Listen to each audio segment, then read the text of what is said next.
Siili jogurti süümise lugu. Leila Holts. Ükskord mõttel väiku siil, võinu miekit süvva viil. Maja mano kaema läts, vast jääs ette mõni näks. Trepil kassi süük ja klots, väiku kirriv hõngav potsik. Valik suurt es olo kitte, vast saa topsist miekit võtta.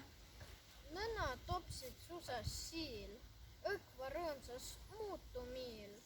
Makus jogurt keelel hää, sissed susas terve pää.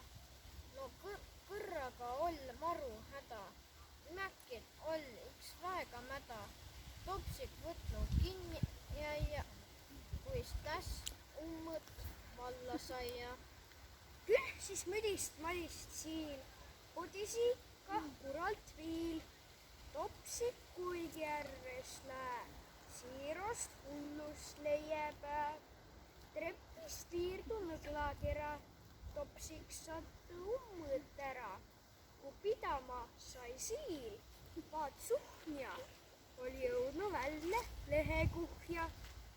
Sihkul suhkul väike siil.